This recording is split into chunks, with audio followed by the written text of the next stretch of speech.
Hey folks, welcome to the DoItYourselfDad channel. Today I'm going to be showing you how to install a shower head. This is an easy job a DIYer can do in 5 or 10 minutes. It's a great first DIY project. Stay tuned. Now the shower head that we're using is a Waterpik EcoFlow, and that's because we live in a drought area. I will have a link for this thing down below, but you can go down to your local hardware store and pick up pretty much any shower head.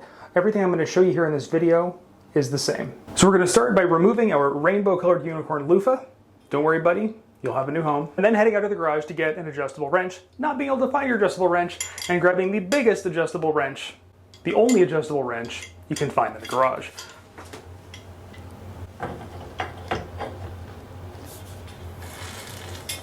The shower head itself, the old one should thread right off. If it's kind of stuck on there, you want to go easy on it because you don't want to damage anything inside the wall by torquing on it too hard. Now with the old shower head out of the way, you're probably going to have some of this white stuff on here. And what this is thread tape. And you want to make sure you remove all of the old thread tape. We're going to apply new stuff when we start reinstalling the new one. With the old thread tape removed, you want to make sure you inspect this for any damage or corrosion. If you have any corrosion, get a wire brush and clean it up because any corrosion left on there will cause leaks. Next, we're going to apply thread tape. Now, your faucet may have come with this stuff. If it doesn't, you can pick it up at your local hardware store. I have a link for it down below. Now, when you apply this, you want to make sure you go in a clockwise direction.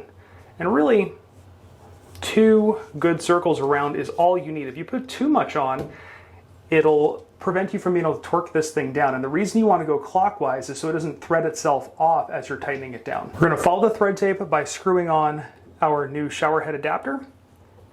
Now this one you can see is not set up for a wrench. It's set up to be hand tightened. If you were going to use a wrench, a word of advice, most of these that are plastic will mar up, and a lot of the ones that are chrome are actually just chromed plastic. So if you apply a little bit of painter's tape to your pliers, it'll prevent you from marring it up. So now with that on nice and snug, we can attach our hose. Now the way our hose fitting on this one is set up, there's actually a gasket in there, so you don't need to put thread tape on it. We're just gonna put it on there and tighten it down by hand. Once you get all the way down to that gasket, you wanna give it a couple good turns just to make sure that it's properly seated against the gasket. Finally, on the other end, we have a gasket as well. So we're going to do the exact same thing here. And that's all there is to it. You've installed your new shower head. Now you see the way this hose is all crinkly. That's fine. Usually when you run hot water through these, it becomes a little bit more pliable and it'll stop doing this. So now all we have to do is turn it on and make sure there's no leaks. Yep. Looks good. No leaks. So if this video helped you out, please give it a great big thumbs up. Go ahead and hit that subscribe button because I've got a lot more beginner DIY projects coming your way. Thanks for watching.